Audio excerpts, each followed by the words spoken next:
Hello and welcome. My name is Tom. This is the Enthusiasm Project, Season 10, Episode 6, and we got some tricks in store for you. I don't know.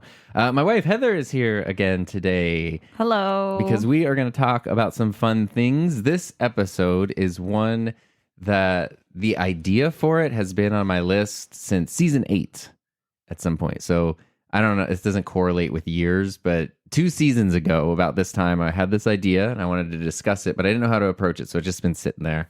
And I'm really glad because I feel like after the past month, it's like the perfect time to talk about it. And then I was trying to outline and figure out what I wanted to say. And I realized it's not going to be good if I just do it by myself. So thank you for joining me.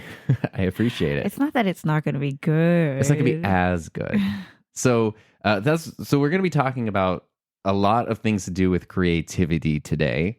The idea of creativity, the idea of being an artist, especially for people who may not consider themselves to be artists, which is, I think a lot of people, ourselves included, which is why we're having this discussion, kind of just, like I'm not the creative side of things. I do this over here, even if you appreciate creative stuff, and how sort of examining that and thinking about that can affect things. I have a whole bunch of quotes from books we've been reading over the past while. And so I'm going to use the quotes as touch points to kind of like just things. They're things that I really want to discuss. Yeah. Basically. Cool. And that's what we're going to be doing. But before we dive into that, I do want to we're using totally different mics. These two have never been used together at the same time. Actually, the one I'm using right now, I don't know if I ever used it for a podcast, maybe once. I'm using the Warm Audio WA47 Junior, which is a pretty cool condenser microphone. I got it because the Interrupters used it to record some albums.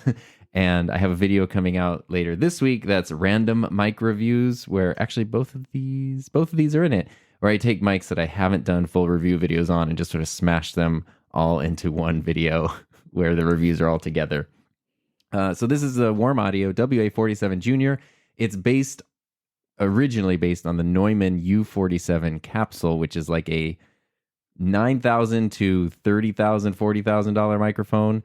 And then this is a $300 microphone that is not a tube microphone. It's obviously not going to sound the same as that, but it's at least to like get you in the same rate, like ballpark, And yeah, so that's that. And Heather is on the Neat King B2. Neat King B2. I gave you that one because when we did our mic showdown, that one was one of the ones you commented on most positively. Oh, great. And I was like, yeah, but it's just such a heavy freaking microphone. I know. And then sadly, I'll put links to these, of course, in the description if you want to check them out. But I think the King B2 might be on its way to being discontinued because B&H says it's not available anymore, but it's still on like Amazon and stuff. So I don't know if I don't know what's happening there, if stock's coming back or not. It's not an old microphone, but I know Neat has been like, they were purchased by Turtle Beach. Like there's all these like business acquisitions and things going on. So I don't know. Anyway, if you like the Neat King V2, it's right now it's like $120. You might want to grab one. So anyway, and we're running into the Rodecaster Duo. Both of us are just on the generic condenser setting. So there's minimal processing. That's what you're listening to today for this whole episode. Dun, dun, dun, dun. Yay. So here's where we're gonna go. I'm gonna try to like kick this off. Basically, the original title I had for this episode, which I don't know if it's going to be the title that you clicked on when you heard it, is "Can a Tech Channel Be Art?" Okay. And the reason I don't even know why I thought that a year and a half ago or so when I came up with it, but I think there was something where I was really starting to feel that feeling of something is like, there's like a jadedness or a staleness to what I was sort of feeling in the space on YouTube. And it was a lot of the discussion like, oh, you're just getting this for YouTube. I was starting to feel like a lot of stuff is just product release cycles. It's just more marketing materials, just the home shopping network. And I was trying to think like, well, what is something more creative, which immediately jumps to like, of course, if you're looking at video, art could be short films, art could be weird experimental things. There's all kinds of like stuff that I think you would more traditionally think of as video art, but could just like a camera channel, a tech channel, a microphone review, a software tutorial, could that be some kind of art? That was sort of the initial question. Yeah. And I didn't know how to approach it. Well, how do you feel about it now? Well, so what's interesting is it's been basically a month now that we've been like kind of disconnected, because even though like the sabbatical, the ska-batical ended. You mean disconnected as being online? Not us as people, but yeah. I mean, because that happened like last week. It happened multiple times where I not only am not checking YouTube analytics every day, but went a couple days and forgot. To the point where I was like, oh my God, I need to check to make sure. Like yesterday there was like a spam bot attack. It's just completely like slipped your mind.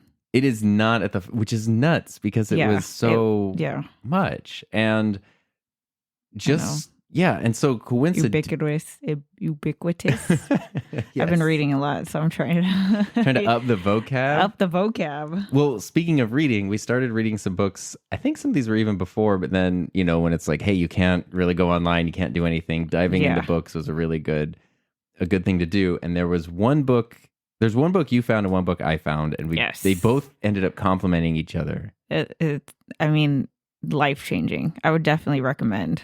Yeah, I think it's required reading for anybody. So I'll put links again to both of these there if you want them, but they're easy to find wherever. Well, especially if you're a content creator. Yes. So the first one that I found is called The Creative Act, and it is written by Rick Rubin, who is like a pretty legendary music producer who produces like a lot of like System of a Down, like music that you're not going to go like, oh, let me hear like calm artistic thoughts from the person behind this.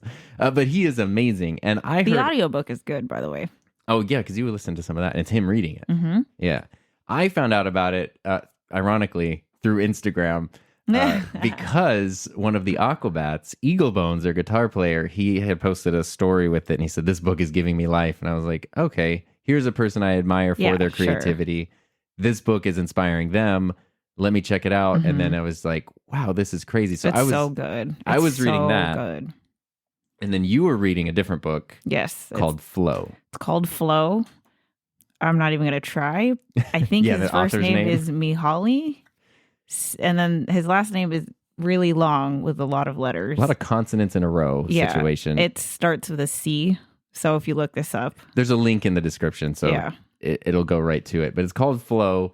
And it has to do a lot with like flow state. Yes. And he did a whole research thing about people who, I think his hypothesis initially was like, what is happiness and what makes people happy? And what he found was that there's like pleasure, there's, there's things that like, I feel like we associate with happiness, like going on vacation or watching TV or whatever. But he found that the things that are most enjoyable, most associated with what we think of when we think of happiness is things that you do when you're in flow state.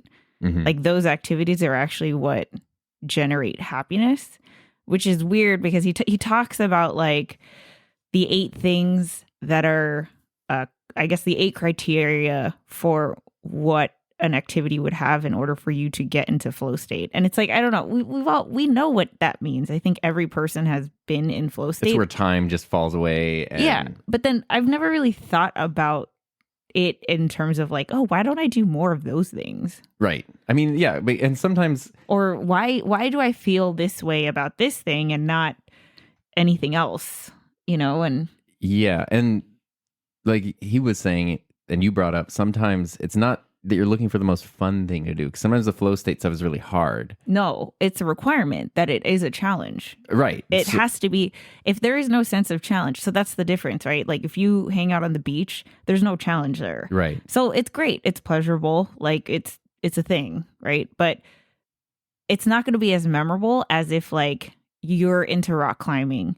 You go to a new rock climbing gym and you see this wall and you're just like, I can't wait to try to figure out how to scale this wall. So here's a quote that I found from Flow that kind of that sums it up in 2 sentences. It says, "The best moments usually occur when a person's body or mind is stretched to its limits in a voluntary effort to accomplish something difficult and worthwhile." Yeah. Voluntary to accomplish something difficult and worthwhile. The word difficult is in that sentence, and Yeah. I think the reason why I never thought about it, I just never had like an observation about it. I know what flow state is, but I never took it further and was like, oh, why don't I always look forward to things, because it could be anything. Like one thing that pops into my mind is when I was teaching, and it would be around this time of year, like mid to late summer, and I would start going back to my classroom to set stuff up. I would spend days in the summertime like rebuilding stuff, setting things up, rewiring a lab or whatever, and I would just get lost in it. Right. Like, time would pass. yeah. Yeah, but I think the reason why I never thought more about it was because of the word difficult. Right. Because it is difficult. So you would think, like, I think any American, if you're like, okay, would you rather, which one do something easy or something difficult? Yeah, like which one is happiness, laying on the beach or like, laying on the ground of a dirty school computer lab running cables? Yeah. Yeah, exactly. And especially if that's associated with work. That is, yeah. Yeah, but literally what's cool about, I swear that book is so good, but the thing about flow is like, if you are doing an activity where you are in flow state, it actually is like energy revitalizing. Yes. So, we go to the beach or we, I don't know, go to a restaurant or go on vacation or whatever to recharge. Right. But flow state activities are actually more like energizing. They're like more energizing. They make you feel stronger. They make you feel more accomplished. They make you feel like you level up. Yeah. They actually are more meaningful to you as a person. Well, and never have I even thought to pursue the things that have put me in flow state. I just never even thought about it until the past month. I was always happy when they popped up, but I never thought like, oh, I could actively seek those out. Because it's like, I don't know. I know I've said it. I know lots of people say like, oh, I need a vacation for my vacation, because you go on a relaxing vacation and it's exhausting. Versus when you do something in flow state, you can be exhausted, but you actually feel like revitalized. Yeah. And all of a sudden it's like you working your message board. It's 10 p.m. We would already be winding down and you're just closing your laptop like. Right. When I was building the message board a couple weeks ago, that figuring out like, okay, I need to get back into an FTP upload thing. And you had been working 12 hours straight. No, there's no sense of like, gosh, I put in a full day or anything. It was just like, that was so much fun. Yeah. And it was a bummer of like, oh man, dang sleep. I got to go to bed now. Exactly. So I can dive back into this tomorrow. That is very different. And I think the relaxing and the recharging, if you get to a point where you need to recharge, like I was talking to you about it, like it's like if you're running on, a quarter tank of gas and you put a half tank of gas in there, you're just going to drain it back down to a quarter tank. Versus doing something where, I don't know, you figure out something magical and now your tank doesn't go that low anymore. Like you just keep replenishing on the fly and you never, because you can recharge. You're like, oh, my tank's empty, I'm going to go recharge. But it's not going to take that long before you then just burn through your recharge. You just drain it again. Yeah. Yeah. Whereas this doesn't do that. Right. Because it's the opposite of that. And so that, fortunately for me, and I think for you too, we've experienced that flow state with YouTube and making YouTube videos. Yeah. See, this is why it's like, I feel bad because I didn't realize this before. Right. I didn't realize until this past, month of us having all these conversations and thinking about, creativity and as the YouTuber who thought making videos was the last thing I needed to do and not the top of my priority list, I get it. Exactly. And like, I think both of us got into, when we were first doing YouTube, it was, I'll speak for myself. For sure, there were times where I was just so excited to edit. I was so excited to vlog. I would do it till, the sun came up. Literally, I would like the laptop would be in my bed. And I always felt bad about that because it's like, oh, you're literally going to bed with work. But I didn't see it that way. It was like the equivalent of like my, Nintendo Switch. It's just, took over. Like mind and body were all about this thing. And I loved being so into something where I could not stop. Yeah. I love that feeling. And that is what drove me initially when I was into YouTube, until it all got swept away into the, well, this is how you should actually do YouTube. Heather. I think that's what happens for a lot of people, because to do YouTube, it takes a lot of time. It takes a lot of effort. It's uncomfortable because you're putting yourself out there. You're trying new things. It can often be expensive if you need to get stuff to get started. Yeah. Why would anybody do that? Willingly. Right. Yeah. And it's because of the flow state. So why does that change? What? Why does it change from I'm going to do this thing that energizes me to... where do we start? Social media culture, the digital culture, how the internet has shifted. Geez, I could do a whole thing on how YouTube, the platform itself, has changed so much since 2016. Yeah. When we first got into it. And I think I think that that's the thing, because not only is YouTube changing, culture changing, we're also changing, our priorities are totally different. But I think I can see why at that time it was primed for the fun of it, because that was before there were things such as YouTube formulas. There were before the I think it was we were all trying to. I remember the first VidCon I went to.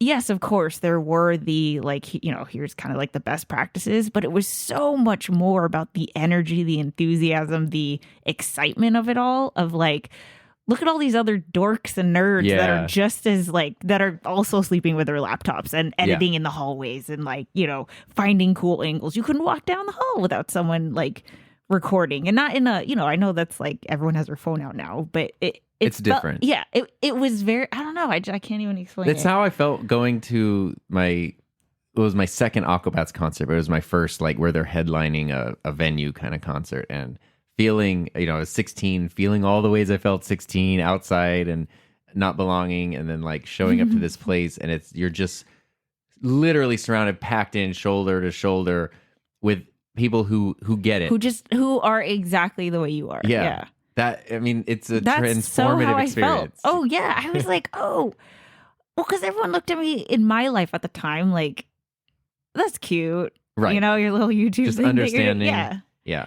How do you make money with that? Well, and that's the thing. I don't even think money was a focus at that VidCon.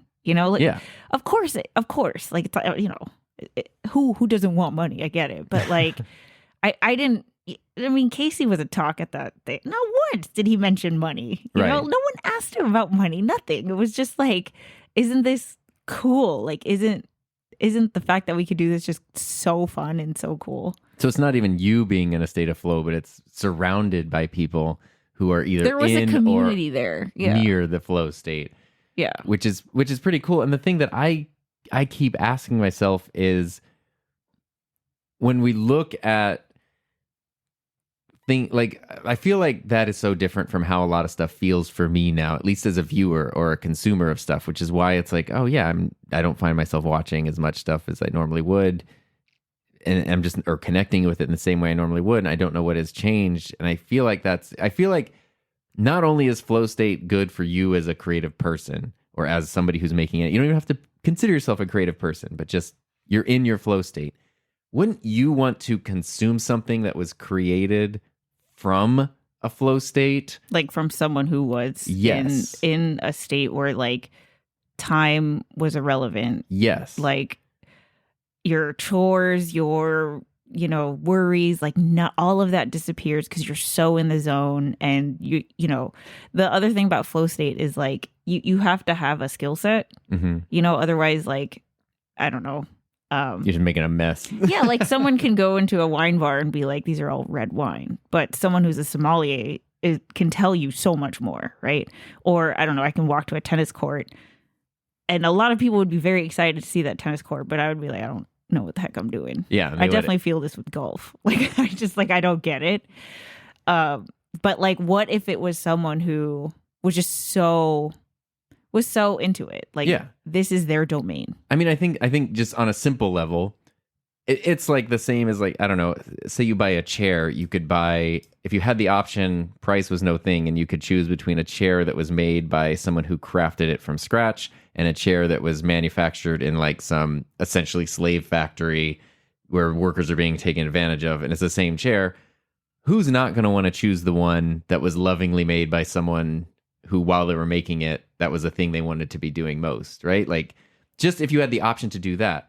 On top of that, I feel like there is something to the thing that gets made when somebody is in that state. So if you look at a video, yeah, someone could sit down and read their script or their outline, but the end result in so many ways is going to be so different if it comes from a place of them being in that state of flow where they want to do it versus this is the next thing on my to-do list for the day. I have to do this. I have to meet my deadline. Like, the thing that they make is going to be different, even if it's the same. I mean, I think that's the good and bad part about YouTube, right? Like, there's no other medium where you could be so in tune with the creator's vibe. People can get a sense of when you're BSing. People can get a sense of when you're faking, or, you know, how many times does the word authenticity get tossed around? Like, it's there's just something about YouTube where people can pick up on all these things that are not explicitly shown or said. Right. And I think that just like someone can smell or, you know, pick up on someone being fake, people can pick up on someone being really into something. And I think that's part of, like, you know, the I don't know, spaces or circles that we've been a part of. It's always been people who are super into their thing. Mm-hmm. You know, like that's what we gravitate towards, you know? And I think that when you put out content where you're like super into it, like, obviously people who are also into that thing just as much are going to gravitate towards that. Right. And so, okay, so going back then, I want to talk, before we dive further into this, I feel like all this is connected now to the concept of art, because being in this flow state, that can apply to anything. And who's to say it's not art? Like, if a plumber is in a well, that actually works as flow and the water. But if a plumber is in a flow state when they're repairing a toilet, who's to say that's not, like, the way that they do their repair and solve the problem, putting things together? Who's to say that there's not a level of artistry to that would also be found in a painting or whatever? So I don't want to, like, diminish anything, but what I think the problem you and I had when we heard about art and creativity is you think of art, like capital A art. Yeah, Picasso. Yeah, paintings. Yeah. Sculptures. Like color, you know. Pieces of music. Tactile mediums. Yeah. And then there's the stereotype too of, like, the, you know, the art, the tortured artist, the art is gonna cut off their ear, and the starving artist. Or the starving artist. It's all these things that sort of make it feel either unrelatable, unattainable, impractical, all that stuff. Yeah, nonsensical to ever. Why would you dedicate a whole career? Yeah, and I think you and I have both, for our whole lives, like, valued and appreciated art in the world, but I don't think either of us had ever been comfortable. I worked at Subway for 4 days, where technically I was a sandwich artist. And I was a sign artist at Trader Joe's for almost 5 years. Yes. But I don't think either of us would have been like, hi, I'm Heather, I'm an artist. Yeah, but see, I find that silly for you, because you actually worked with paint. Like, come on. But even then, and you shadowed like a pro graffiti artist. I know, it's so whatever. cool. And you want to talk about flow state? Like, I could spend hours on a thing where you're literally painting whatever. But even that, the internal talk was like, well, they're the real artists. I'm faking it, and it's like imposter syndrome. Like, they're gonna find out that I don't actually know how to do this and what I'm doing. Yeah, my thing, like, to sum up my thing, my brother is. I mean, he worked for Disney. He was an Imagineer. He was into graphic design and all drawing, and, you know, if anyone remembers Zanga, he would make, like, Zanga banners and sell them in high school. Like, he was already getting paid for his art. He's incredibly creatively talented. Yes. Like, he has a YouTube channel that's about to pass Tom's. Yeah. At some point. No, for sure. So he's a very creative person. And so I always like, oh, that's what art is. Right. And I am not. Especially if that's your brother, you're going to be like, well, he's the creative one. And it wasn't even like a conscious thing of, like, I'm not, you know, I will never be that. I didn't think that. I just never thought of myself as creative because I would look at Kevin and be like, well, you know, if you were to describe one of us as creative, it's not going to be me. Right.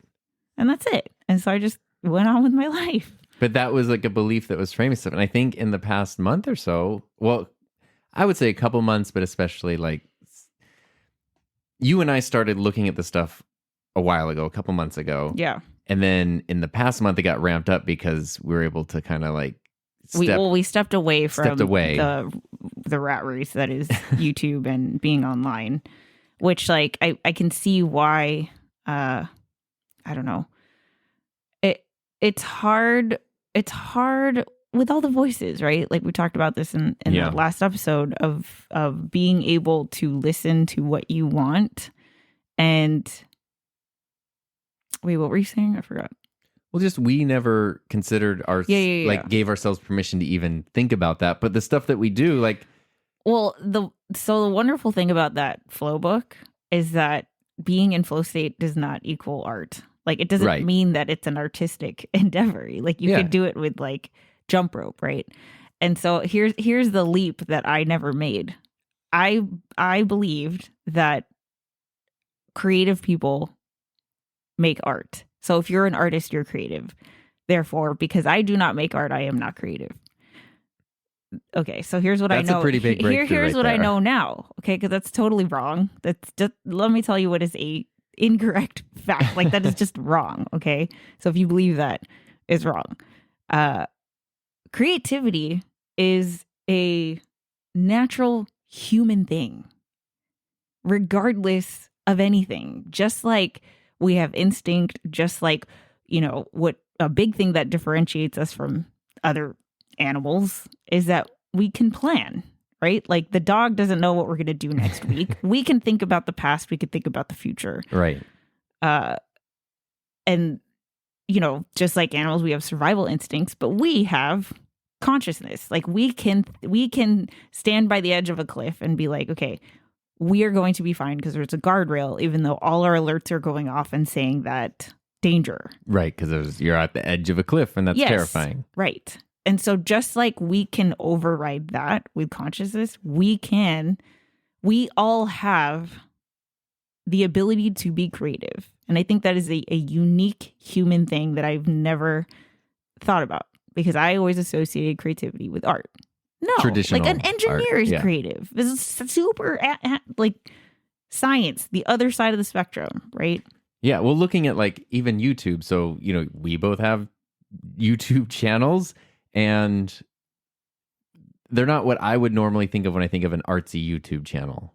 Or an artist's because it's YouTube not channel. Makeup. It's not literally like, you know, colored pencils. It's not, I don't know. It's a mic review or a software tutorial, you know, it's. Yeah. But the thing that I think we had to realize was the stuff we do takes craft skill and creativity to make that, to make a mic review, to make this podcast right now, to do all of those things takes creativity, takes skill, takes like, it is an art. It is the thing that we have chosen to make in our way from our point of view with what we have and our experience. Right. Well, see, to me, creativity is just like being able to make something that isn't there, right? Yes. Like you make something that isn't there, wasn't there, did not exist before until you came up with the idea. And what are you basing that off of, right? Like if you think of yourself as a person as like tools, right? Like everyone has a unique set of experiences and thoughts and feelings and where they were educated, you know, things that made them anxious, things that scarred them, things that were very formative. Like everyone has such a different perspective, a different way of, you know, digesting experiences and then as a result, creating something out of that. So even if the tutorial, the review, the, you know, the, I don't know, whatever, the YouTube video is the same, as I put that in quotes, it is going to be different because it's the way that, you know, me and Tom are going to approach a mic review is going to be totally different. And I think what happened isn't, you know, I can make I have theories as to how this happened, but I think what happened is that in the past, let's call it 4 years. I mean, I think especially during the pandemic, there's a thing that happened there when everyone was like online. But I think what happened was that sense of like, isn't it cool that we're all creating something new? Yeah. We're all meeting each other. And then now that's influencing this really cool thing that we would not have made a month ago.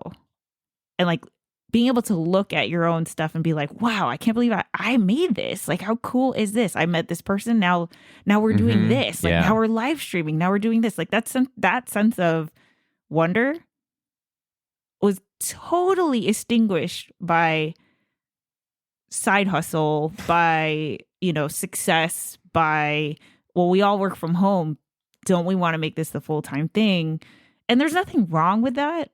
But the reason why I have not missed being back online, I don't know how it is now, but it was really hard for me to listen to what I want versus what it felt like the expectation was. Yeah. Right. Of like, this is what YouTube is.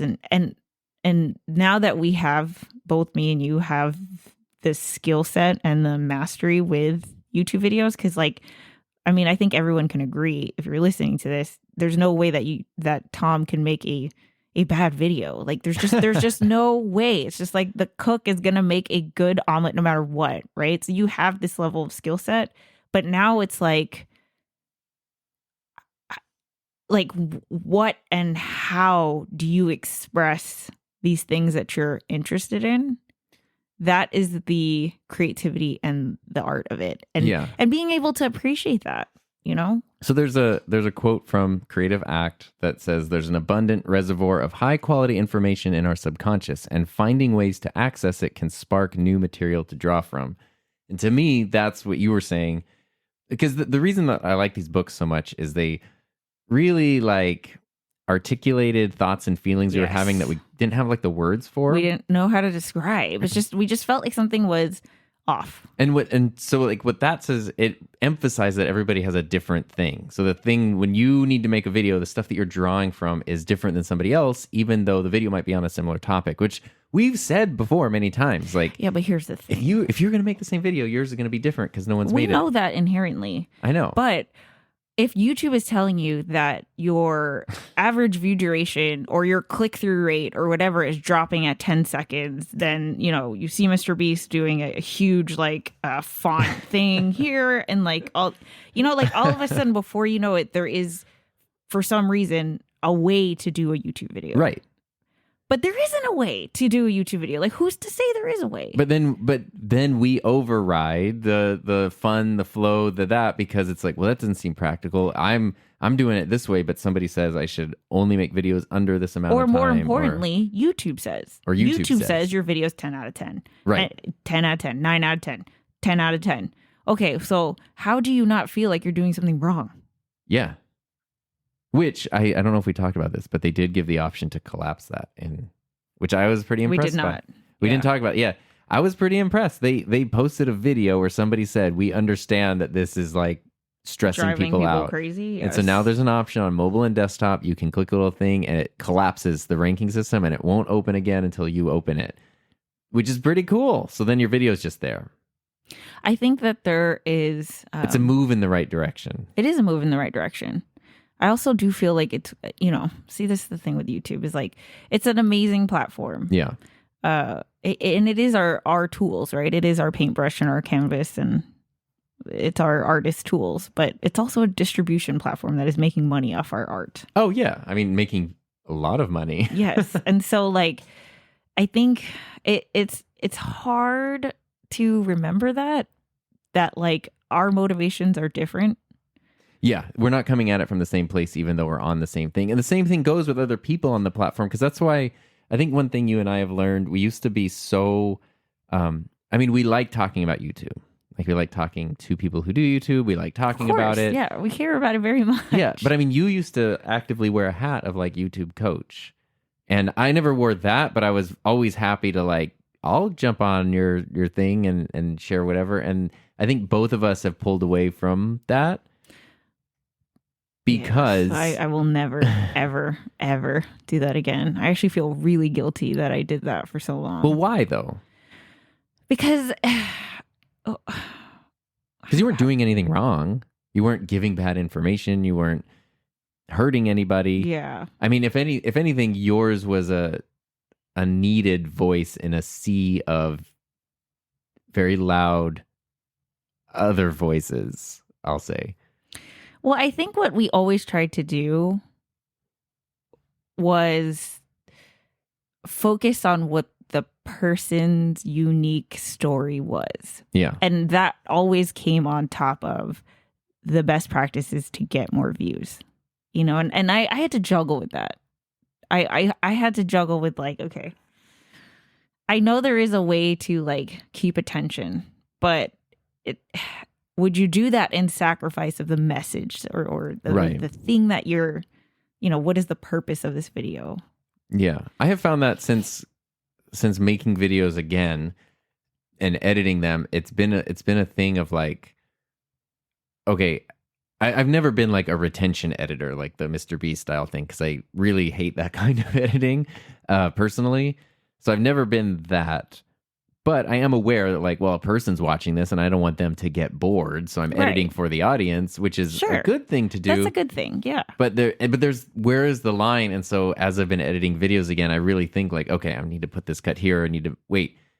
Why? Like, why does this need to change? Why am I cutting this out or like more so than I even did before to make sure that it's a creative decision that I think fits? Yeah. Versus, and I think that if I make those decisions, it will be what's best for the viewers that in the way that I want. You know, I don't want every of the billions people on the platform. They're not my viewers. So, well, here's why I feel guilty. I think is because like I've come to realize that the best thing that somebody can do for their YouTube channel is to listen to their voice. Yes, which is to ignore someone who was like me saying that this is how you should do YouTube. Well, or anyone else, right? Because first of all, if it is a creative endeavor and if it is art and if it is, you know, if it is a unique expression for everyone, why the hell would I even presume to tell Da Vinci how to paint the Mona Lisa smile? Right. Who the hell am I to tell him? If you want to know how to paint, that's one thing. If you want to know how to edit, if you want to know what the hell f-stop is, or details. You know, sibilance. There's a technicality and the technique and the skill set to it. But after that, after that, it's up to the person, and it's all up to you, and that's why I feel guilty because it's like I can't believe I presumed that I could, you know, that I can help someone's like instinct. Well, I mean, I think you were doing more good than harm in that, especially considering what else is out there. But just the fact that everyone, like the quote says, everyone has an abundance of experience and insight in them. You have everything you need right now. And it's all different, which is why like we even talked about this like last year where both of us kind of stopped when we get all these like nice invites to go on people's streams and podcasts and stuff. We stopped accepting them a lot because a lot of them do want to be focused on like let's talk about how to build a YouTube channel, and we're kind of realizing like I don't know. I know how I built it, and so I'm happy to have those discussions where it's like, what do you know? I can tell you what I do. But it's not fair for me to tell you that this. You know, I think it's like you're just being so presumptuous by thinking that like, okay, if you do it this way, then you're going to get the same results. Right. I don't know. There's a big difference between like if someone wants to talk to me about my experience, I can share my experience, but it is not a rule. It is not a guaranteed input output situation. But maybe people can hear that and cherry pick things where they, you know, like we're reading these books and they're clicking ideas. The book's not telling us you have to do this. It's just like, oh, you articulated something I was struggling with. Sharing your experience could also do that for somebody else, but the person has to be coming from it from a point of view where they're not expecting to be instructed on how to do things. And so much is this is the way to run a YouTube channel. So when the person who says this is the way tells you ways, you're going to think that's what I need to do. And if that goes against what you're doing, your impulse is going to be, well, what I'm doing must be wrong. Yeah. And I should be doing it this way. And that's like not a productive. I mean, talk about not being able to get in the flow state. How could you ever feel the confidence to get into the flow state if you feel like you're wrong? And I think the reason why I haven't missed being online is that it makes me feel like I have something to work on in like the worst way, right? Because I get that I'm a lifelong learner, all these things, like, but I like being confident in my life experience as a 38-year-old. You know, like I got everything I need. Yes, of course, I want to read more books and meet new people and have all these new experiences. Right. Yes, but also like 1,000%, every person has everything they need to be able to put out a message that is meaningful to them, that will definitely connect with somebody else. You don't need, there's no like, I don't know. You don't have to have something or, prove yourself in some way. And I feel like a lot of the conversation is just about how we're not doing the things that we're supposed to be doing. Right. Or it's like deducing why it's not working instead of just focusing on what makes your heart sing. Yeah, I like that. And that's what I feel like. I'm not sure if I can make the leap in terms of, is YouTube channel art? I mean, yes, I can right now. But well, not if for me, art is just still associated with all the paint. Yeah. So the way that I see it is just like, it's more of like it's just a unique expression of me. I guess the word art has too much baggage for me. Okay. Right? Yeah. Like I've just never, it's like saying, I don't know, soccer superstar. Like I'm never going to get, even if I ever get to the point where it'd be kind of good at, some kind of sport. It's just like, I don't have like this 6-pack abs or whatever, but I am confident in the fact that I am my own person with my own experiences. And like, I know that the way that me and Tom watch a movie, read a book, watch a YouTube video, have a conversation with the same person, we're going to take that in so differently. Mm-hmm. And it is going to be expressed in whatever we create in a multitude of ways that I couldn't even plan for. Right. And I think that's the fun part. I think that's the sandbox. I feel like that's the thing that's the like rock climbing wall. That's the puzzle. That's the challenge. That's the thing to figure out, is like, you have everything you need, but like, I don't know, rather than feeling like, oh, I'm not doing the thing that you're supposed, I don't have my marketing funnel or my email mailing list or whatever. Like, why don't you just go and do it how you think you should do it? Go, well, because that's the hard part, you know, but like going into your mind palace, like Sherlock Holmes's mind palace, like your version of it, and trying to connect dots, I think is where brilliance is. Right. So the Creative Act talks a lot about trends. There's like whole sections about trends. And I think part of the conflict that I recognized comes from that. And part of what I have felt jaded by is trends and trend following, which I know sounds very basic, but there are trends on YouTube. And I don't think it's basic though. Well, I mean, the idea that like, oh yeah, following a trend is going to not lead to happiness, but it's so easy to do without realizing you're doing it is the tricky part. Like I showed you this video, and I like to focus on our own experience, but this was just such a perfect example. I was looking up a thing about a hockey helmet a couple weeks ago. That's all it was, just a video about a hockey helmet. And there was a video that was great, it had all the info I needed. Wait, was this the goalie video? Okay, no. Never mind. Sorry, keep going. This was a video where it had everything I needed in it. The guy was talking about the helmet. Okay. Yeah. It looked good. It sounded good. It was a smaller-ish channel, maybe like 500 subscribers. But clearly the guy who had put a lot of time in editing the video, had taken the Mr. Beast editing Okay, 101 course or whatever. And at one point he is upside down in the frame. Like the shot just goes the upside whole down. thing has the big like comic book captions on the bottom, which I'm like, okay, it's weird when every word of a review has that. It's like not a short form thing, but okay, I know that's a thing. There's the cropping in and out, which I do too, but it was like every other word is like, and then if anything happened, like, I don't know,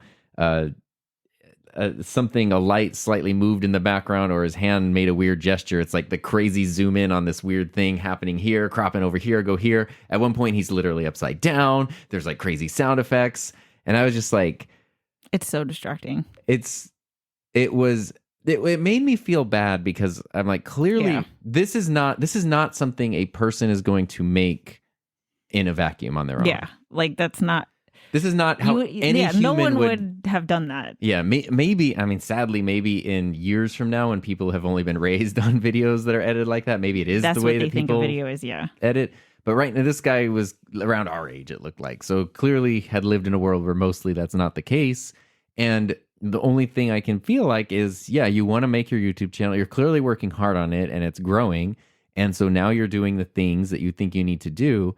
None of it was in service. It was making it harder to actually pay attention because, you know, he'd hold up like the helmet or the part that I was interested in, and it's like you try to look at it, but then it crops in on some weird facial expression or some goofy thing, or there's a graphic that pops up on screen. I'm like, this is not helpful, and it feels bad because I that's where it's like, in a lot of ways, the trends are overshadowing stuff. In the camera niche, it's, you know, like changing gear and doing all this kind of stuff. And now you need to be using this. Now you need to be shooting this way. Now you need to be doing that. And it's the trends can be very insidious, because sometimes they are helpful. Like, and that's the thing, especially in camera YouTube, that you see a lot is a helpful trend. So, you know, there's a point in time where people didn't know how to do decent at-home lighting setups. And then you have someone big, like someone like a Peter McKinnon, go like, oh, here's a light I use, as it gives this light. Wow, we didn't know that.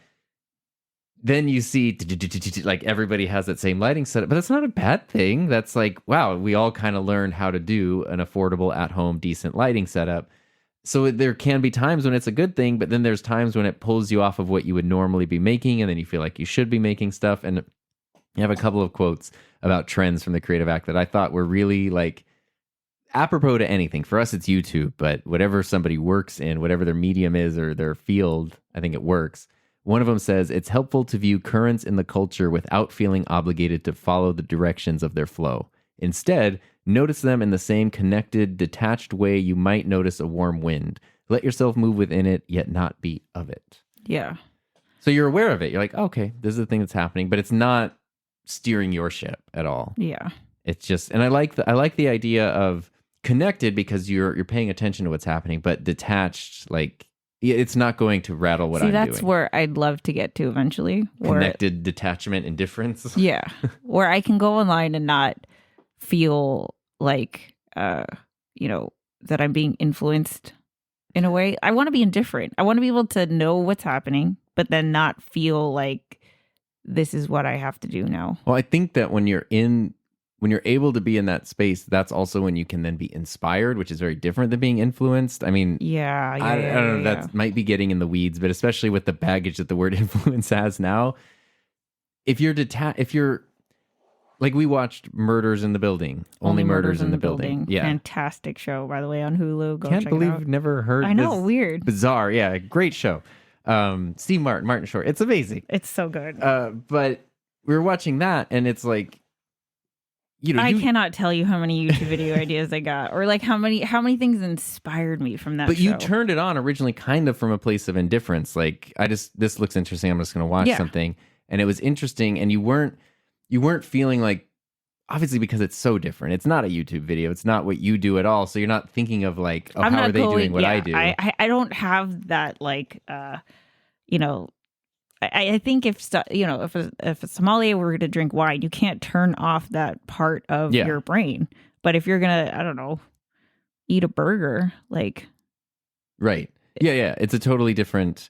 Yeah, they go to a cocktail bar or something that has like crazy cocktails, but it's not wine. They're gonna notice things differently, but it's not going to. Yeah, so you're watching this thing, and it's one of the things I've seen you be mostly like creatively inspired by. We're like, I my God, almost busted out my iPad to take notes, but then I was like, okay, no, I don't want to make this work. I don't want to make that. Yeah, that's Yeah. too much. Like, because now it's like not indifference, but in the other way. Yeah. You know, But like it needs where- to be a warm wind. But that's where Either the way. indifference, though, lets you be inspired, because then things pop Right. up, and there's no consequence either. It's something that kind of gets filed away. It's not like, Yes, this has to be in my exactly. next video. It's like, Yes. I took a tool and I have a new tool in my toolbox. Mm-hmm. I might need it at some point. I might not. I Yes. don't know. But it's there. And I Yeah. think that is a really cool way. And I feel like ever since we've kind of had these conversations, everything, I'm like back to that. I used to be like this. Like when I first started, everything was a vlog. You Right. know, you start a YouTube channel. I don't know what to make a video about. A vlog. And then you make a couple, and then you're like, oh crap, everything is a video. I can make a video about this and this and Yeah. this and this and this and this. And it's like, now you got the 30 days. But then it just got hard, because it's like, okay, well, what am I going to make that I can confidently talk about, that showcases my expertise, that will provide value, but also is currently being searched for, is related to something else. So of course the audience can go watch the next video, and like, you know, is relevant to whatever's being talked about right now. And it's just, Yeah. you want to know why I haven't made videos? It's like, if I wanted to make a video, I would have made it. Right. For some reason, I just haven't. I don't know. Yeah. I don't know. I don't have a response to that, but I just think of Rain Man and like the stress of the numbers like going around and like trying, like, yeah, who's going to want to jump in and create from But now to bring it back, like, I feel like whenever I read a book, or, you know, even when we like, it's 118 degrees in the desert right now, so it hasn't been hot. But Fahrenheit. every time we go out, like I just notice things in that way that I used to, of like, you know, it like things are being filed away. I could feel Yeah. it, even though I'm not conscious of it. yes. I could just feel my brain working, like downloading the info for later. So here's another quote. Because this book, one of the things the book suggests you do, this isn't the quote, but one of the things it suggests you do is like, go to a bookstore, go anywhere. If you have a problem or whatever, if there's something you're ruminating on, just open up a book to a random page and just read the first sentence that you see, and just see if it can apply to your situation. Not because there's necessarily like a cosmic force guiding you or whatever, but just because it's almost like tarot cards. Like last summer, you bought a tarot card set. We were like learning how to do tarot readings, not because we're trying to tap into like this mystic thing, but they were really fun personal reflection prompts. When you draw the cards, you go into a reading with a specific, like, okay, I want the future, I want past, present, I want to ruminate on work this month, whatever it is. You have like the thing that you're trying to get info about, and then you draw your cards and you read up the meanings behind the cards. It's not that that's set in stone or anything, but it's like you're taking these prompts and you're applying it. Now you're thinking, okay, well, do I feel, I don't know, there's something about an insecurity or something about a new challenge. Like, wait, they're really good prompts to get you thinking. Well, it changes the way that you think, right? Because it's like introducing a different perspective than what you normally, like your own patterned way of thinking. Because, you know, I think it's really hard to consciously think differently. Yes. But if you pick up a book and you just point to whatever, then this, you know, here's this random, it breaks the pattern. Yeah. Yeah. Here's this absolutely random thing.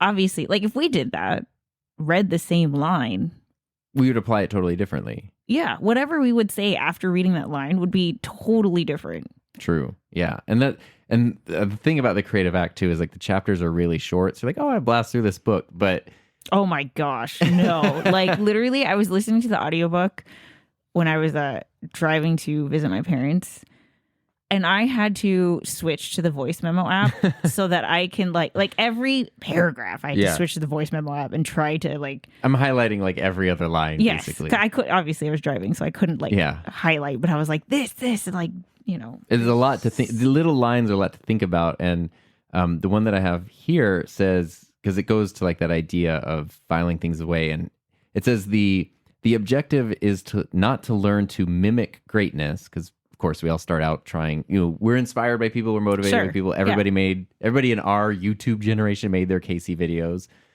That's okay. The goal is not to learn to mimic greatness, but to calibrate our internal meter for greatness. So then we can better make thousands of choices that might ultimately lead to our own great work. Exactly. And that the acknowledgement of like when anything is made, there's thousands and thousands of choices based on completely unique experience that went into making that thing. And that's the thing. Like, who the heck is anyone to tell anybody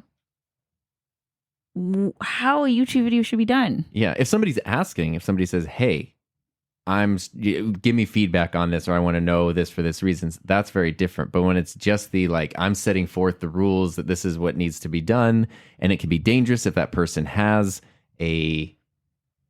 I'm putting success in quotes, but whatever meter of success, financial views, audience numbers, if they have that kind of legitimacy about them, and then they say this is how to do it, it is very hard to go, nope, I don't feel like doing it that way.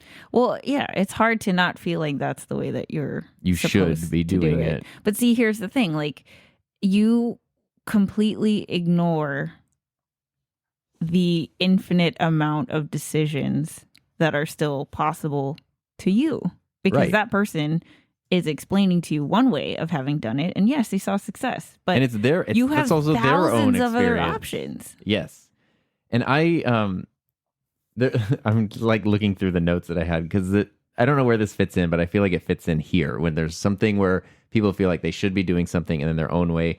The idea of wabi-sabi. Yes. So I'm going to read the little definition here. It's an artistic sensitivity as much as an ephemeral feeling of beauty, celebrates the passage of time and sublime damages.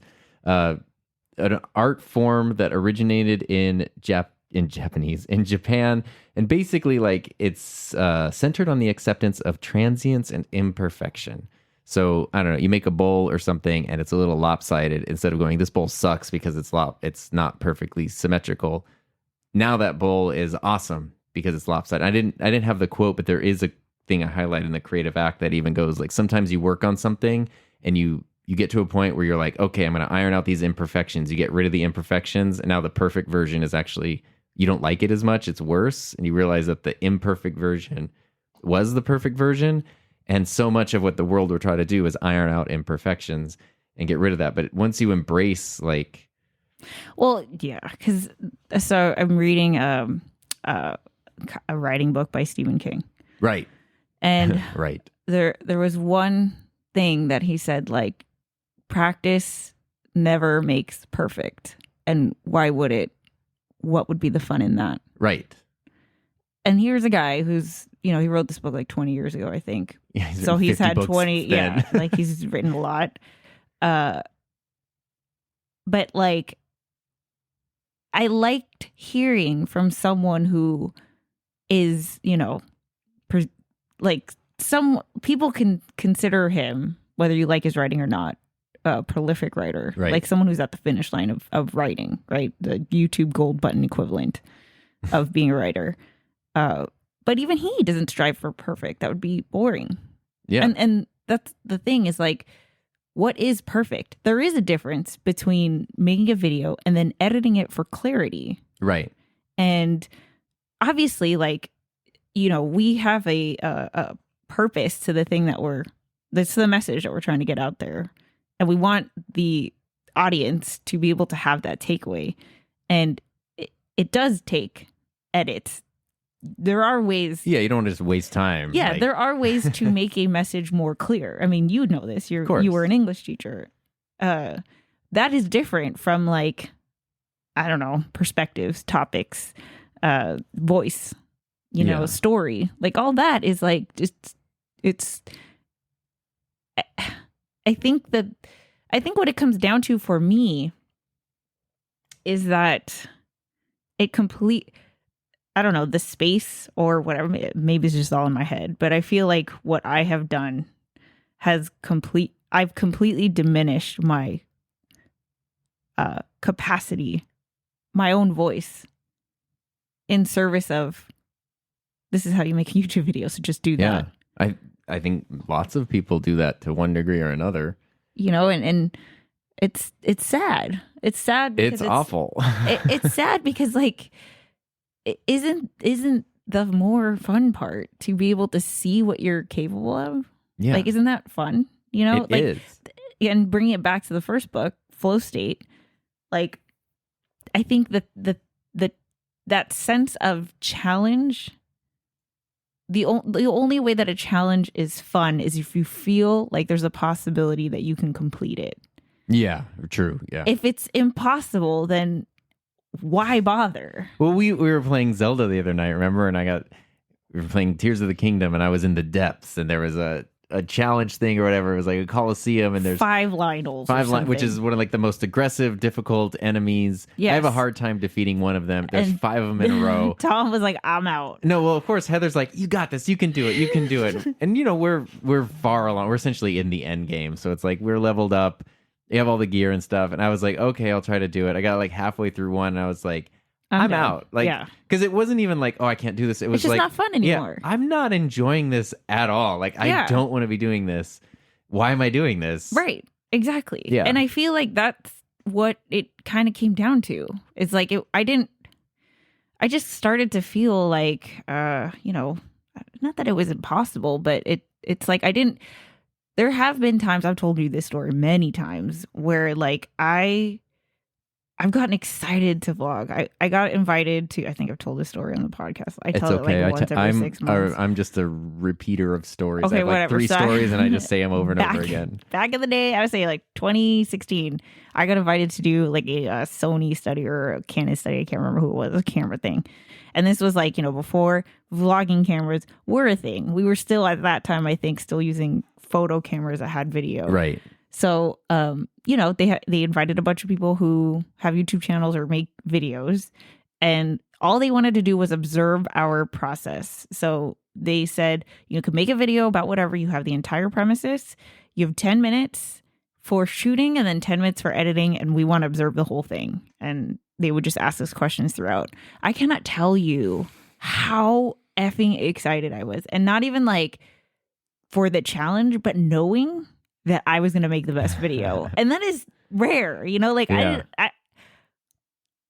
we've gone to like other creator things. I don't think I've had that. And there were people there who were well known and who then would go on to become who now quite massive creators. Has like a Netflix show as a YouTube creator and everything. Like, yeah. And you still, and not only felt that way, but like I made like the best video. Yeah, the videos on my YouTube channel. I had so much fun. I remember sitting down to my laptop and just like, it was like, boom, like I was in space and it was just me and the laptop. Everything fell away. And I was just like, I'm like, that time pressure was like super exciting. And then like, I remember even like the Japanese dude from Sony was just like, so tell me about I was like, can you go away so I can work on this thing?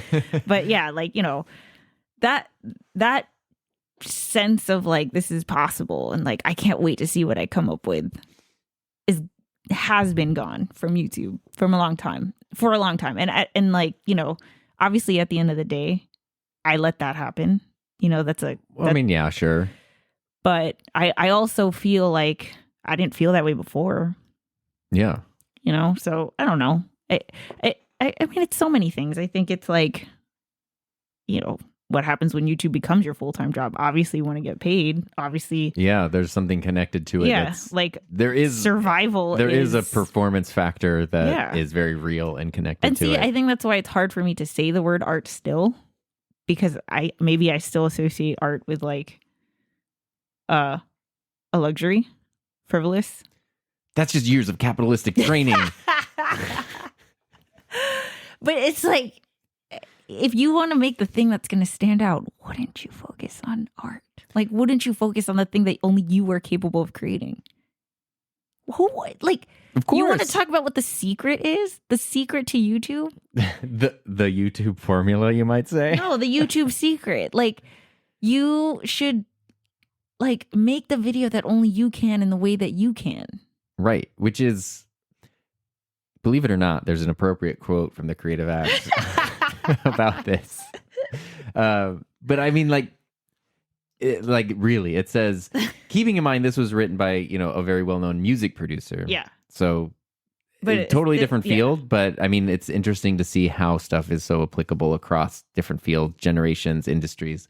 It's not always easy to follow the subtle, energetic information the universe broadcasts, especially when your friends, family, coworkers, or those with a business interest in your creativity are offering seemingly rational advice that challenges your intuitive knowing. That is the conflict you've said, and then it says it's often better to follow the universe than those around you. And I like that that he specifically mentions like friends, family, coworkers.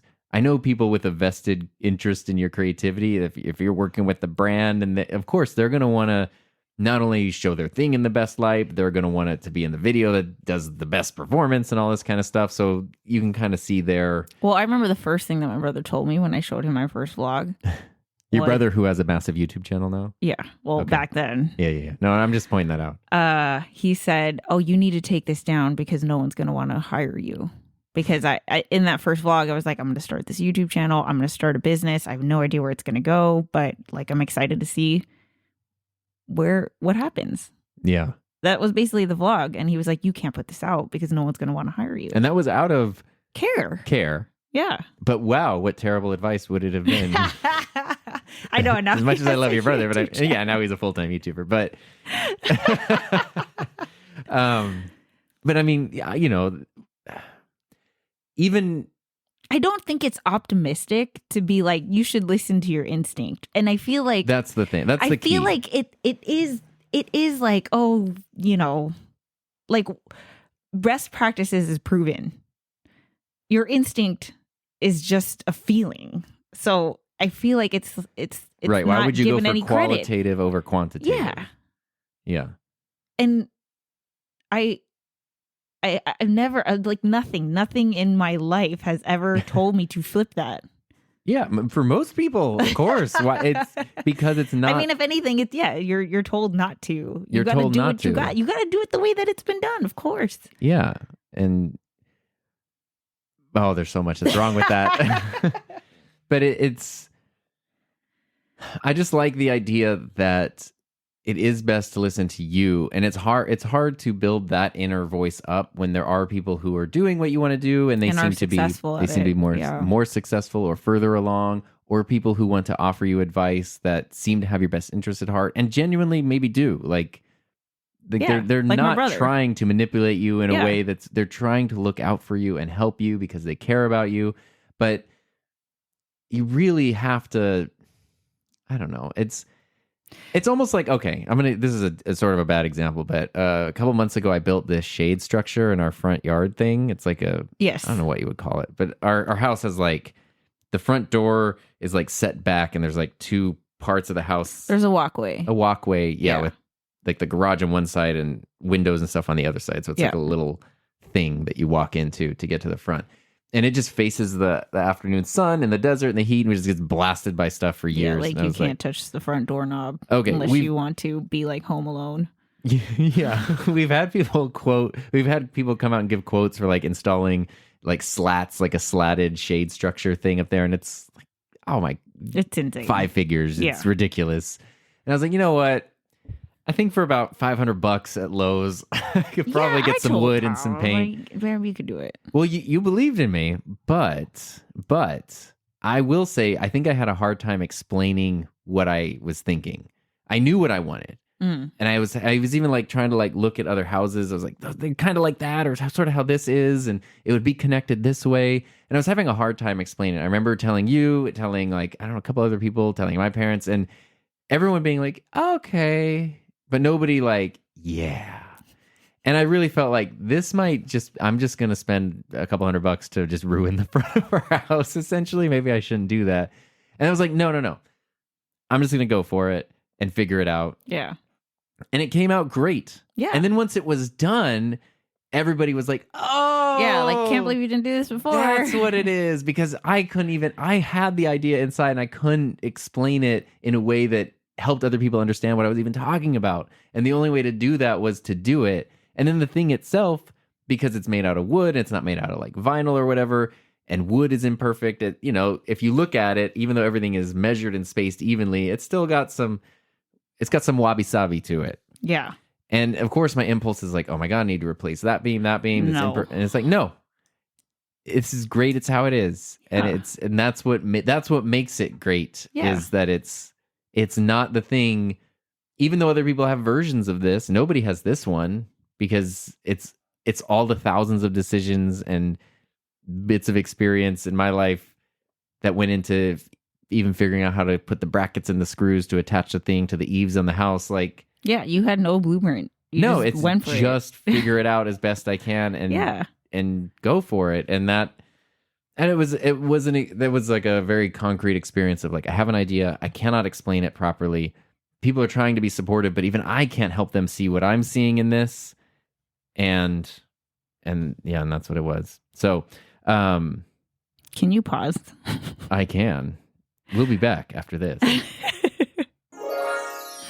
And we're back. That was I get the signal, babe. That was the signal that time has passed. It has only been like a minute. 2 minutes. Yeah.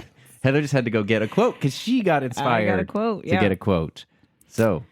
Okay. So I actually read this morning. Okay. This is in the Stephen King writing book. What's it called? The book? Gosh, Tom. Sorry. On Writing, a Memoir of the Craft. But this was written a long time ago. I think it was in the 90s. But it's still like hyper relevant. It's so good. Relevant. Especially the whole thing about in the style of or in the tradition of. That's another episode. Versus something original. Okay. Okay. So this is where he's talking about how he writes his first draft, which should be like, he calls it the all story draft. Okay. Where you don't think, you don't second guess, just write the story as you're thinking of it. So here we go. The first draft, the all-story draft, should be written with no help or interference from anyone else. There may come a point when you want to show what you're doing to a close friend, and very often the close friend you think of first is the one who shares your bed, either because you're proud of what you're doing or because you're doubtful about it. My best advice is to resist this impulse. Keep the pressure on. Don't lower it by exposing what you've written to the doubt, the praise, or even the well-meaning questions of someone from the outside world. Let your hope of success and your fear of failure carry you on, difficult as that can be. There will be a time to show off what you've done when you finish, but even after finishing, I think you must be cautious and give yourself a chance to think while the story is still like a field of freshly fallen snow, absent of any tracks save your own. That's the perfect analogy. So here's what I think was happening before. My snow was gone because it was just... The New York City sidewalk. Yeah. It was just brown, filled with noise. Yeah. Of like, here's how you're supposed to do it, and here's the thing, and here's this, and now we got to do this, and then YouTube comes out with like, oh, we got to do shorts now. We got to do shorts, and AI's a thing, now that's a thing, and like, here... And like, that is no one's fault. I opened the gate to let these voices step all over my snow that is now just evaporated into the sidewalk. It's just the sad brown stuff. Yeah. But I think like, until I can get to the point where I can open the gate and be indifferent and still see my snow. Just keep the gate closed. Yeah. I want to try to like still exercise this muscle of listening to my own voice, because I feel like that's where the gold is. I feel like that's where the brilliant stuff is. The thing that's like, that lights you up, the thing that gets you in a flow state. I think that's the exciting stuff. It is. And I think that I think what we're learning too is there might not ever be a time where you open the gate back up. Or maybe as wide, maybe you crack it or something. And that's okay, because that's an experience both you and I have had since, like, we talked about this before, but like disconnecting and things being quiet and the voices going away, there's not really an urge to then let them back. I don't miss it. And like, I miss being able to connect with people. What we found though is that the meaning, like, it's still possible to have connections, and a lot of the most meaningful stuff still shines through in its own way and still possible. So Right. It really is just narrowing the frequency that you're tuned into rather than Yes. just turning opening off up for the everything. thing. Yeah. Exactly. And the noise is so much, it's almost like closing that really lets you become better at understanding what is noise and isn't. And then when you go back, like, when I was like, okay, you can turn everything back on and you're done, it's like, yeah, I'm good. Like, there's stuff that just doesn't need, because it really, like, wow, Yeah, you've dialed in the thing and I missed nothing here, like that kind of a thing. And it's like, wow, I only missed having people trample on my snow. I don't really want that, like right. Like you can get a sense of what is white noise. Yeah. Versus like, and then there's other, then there's the other stuff that shines through twice as bright because. Right. Exactly. Because there's just room for it. Yeah. And that is really, I don't know. To me, that's a perfect analogy and that's a good way to kind of like bring this episode in for a landing. I do have one last quote from the Creative Act that I think fits in nicely with this. Which says that if you start from the position that there is no right or wrong, no good or bad, and creativity is just free play with no rules, it's easier to submerge yourself joyfully in the process of making things. That's it right there. It wasn't joyful anymore. Joyful, yeah. There was a right and there was a wrong. Yes, and there's a good and a bad, and it's not when you started and when we started, it was creative joy. Yeah, there was no right and wrong because I didn't know any better. Right, it's like a kid. Yeah, but the thing is, like, we had to go through all this because we didn't have any skills. Like you have to build up your skill set. You have to build your experience. You have to learn how to cook. You got to learn. I can't edit for clarity if I don't know how to edit. Right. And both of us have put out hundreds of videos and we've both performed on camera and we've learned what hits, what doesn't hit, what lands, what, I don't know, even the way that like you choose to like what B-roll to show to enhance what you're talking about. Like all those things we needed the experience. They're very practical, technical skills. Yeah. So even if you were talking about a microphone or a product, it's like thousands of decisions are going into every single frame. Yeah, which I think historically was then why I would get so frustrated and defensive pissed, when someone would say like, oh, this is terrible and just that. And it's like, I'm not saying that it's perfect, but it felt dismissive of the decisions and the thoughtfulness that is put into like. It's a weird thing for someone to say, like I don't get the Mona Lisa. I don't get it. But I do get the fact that it was something that only he could have made. Right. I appreciate that, You don't have to leave a comment under it. Yeah, I'm not going to go now, like, throw a tomato at it or whatever it was. Like, Soupins. But, yeah, so to bring it back, I definitely think that YouTube videos are art. But if that's too much of a reach. A leap. Yeah. I think that every human being is in our nature, just like we have consciousness, that we have the ability to be creative. And you can apply that to something that doesn't feel creative, like how you approach cleaning a room, to something that is truly creative, like writing or making a YouTube video where you are staring at a blank timeline and you fill it in with whatever, even though it is about something that is a how-to or a review or a tutorial or whatever. That is the perfect way to sum up how I was feeling, what I was thinking. That should be the whole episode right there. Well, thank you. Well, how do you feel? How do you feel? This is your podcast. How do you feel about it? I mean, I wanted to have this discussion because I feel really good about it. And it's helped me to... I kind of feel like you. I don't know that I am I'm a YouTube artist. I'm a video artist. Like, I'm not going to put that on like a business card anytime soon, probably. But I feel like I'm more on the way. I feel like I am confident in the idea that the stuff I make requires artistry. Yes. Which that could go into anything. Like when like the guy who comes and like gardens our yard once a week is here.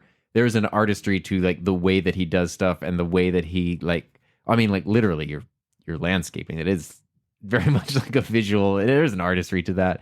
But anything, like there's artistry in everything, and embracing that is a really great thing to be able to do.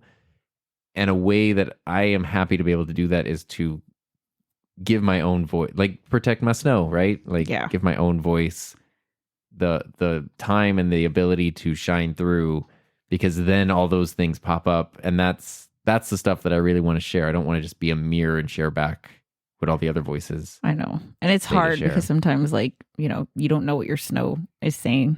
Like sometimes it's just blank. Like it's hard. It's very difficult. You don't have an idea, or you don't have. And that's where it's like I'm still learning all that. I'm still I'm definitely becoming more aware of like, okay, there's the practical side of like this is a full-time job that needs to earn money, but there is the also then part where even though I like constantly working on stuff and releasing things regularly, maybe forcing myself to make something every single week on a certain time is having a negative impact on things. And I don't know how to deal with that yet. Yeah, sure. I'm not. We are in no way saying that we got it all figured out. It is a work in progress, but that's how I feel, which is actually, it feels really good. It's fun to reevaluate and figure that stuff out rather than just sort of live in the, like weeks ago or when it was like the machine you built that seems to be working and you're just living, but it's not serving you the way that it needed to. It is really nice to reevaluate and approach that. So it feels great, and it's fun to explore all these ideas. Well, because it feels like flow. Like I'll tell you, there's a huge difference between you 2 months ago and you now. Even though, like, I mean, you're man. Like it's like when it is a warm wind.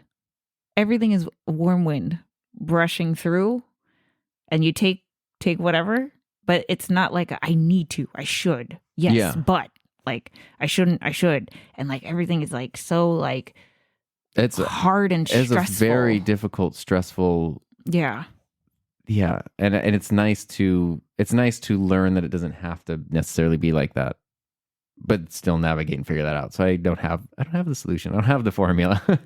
But it's a fun, enjoyable thing to be on, and I like it. I like embracing it in this different way because it feels right. It brings back like that joyfulness into the process, which I honestly think will lead to better. I would hope. I mean, ideas. The optimist in me feels like, how could it not? Yeah, how could it not? Honestly. Yeah, but there's some leaps that need to be taken that are scary. I know. Yeah. With all that being said, if you have any thoughts, of course, feel free to share them. You can always email me, tom@enthusiasmproject.com, or go to himynameistom.com and scroll down a little bit to the link where it says leave a message for the podcast. And next week, I'm going to shift gears a bit. I'm going to do something I haven't done before, which is I'm calling tentatively an AV help desk, because I have a few questions that people sent in that are great, but they were more than the Q&A episode could handle. And I almost think that they make like great case studies for, like what can go wrong when you're trying to make a podcast for a client and how you solve this problem. And like, it sort of requires more in-depth stuff that I think is very interesting. And so I thought, well, what if I did a whole episode that was like that kind of stuff? It's not a Q&A episode because that can be just very personal, but it is like, here's a thing that happened. What do I do? Or why did this happen there? And I don't know that I can answer everything, but maybe I can ask a question that will cause someone to ask a question that goes to an answer. I don't know. I've already got a few things I've been saving for that, but if you have something audio video related that you're kind of stumped with and need some help with, feel free to submit something. Again, tom@enthusiasmproject.com or himynameistom.com, and click on the little link there. The only thing that I ask is please make it audio only friendly. Sometimes people like to say like, here, look at my shot. What can I change to make my shot look better? And it's a podcast. Yeah, it's an audio podcast. I don't want to have to describe what I'm seeing and then describe what I would change to describe. It would be very unclear. So whatever you want to send it, just make sure it makes sense in an audio only format. And I think that'll be really fun. It's like a different version of a Q&A thing. And I don't know. You could submit your questions anonymously, and then it could be Q anonymous. Wow! Oh my God! Sorry, I saw you. You saw the gears, yeah. I'm sorry about that, but anyway, that's what we'll be doing next week, and I'm really looking forward to it. I think it's gonna be fun. I've already done a little bit of experimenting, and I can't wait. So again, thank you to my amazing, wonderful wife Heather for being here and sharing. This was fun. Sharing in the discussion, and just for all your support. It's been amazing. And thank you for listening. I hope there's something helpful and interesting, or at least enjoyable there. And look forward to next week. And I will see you next time.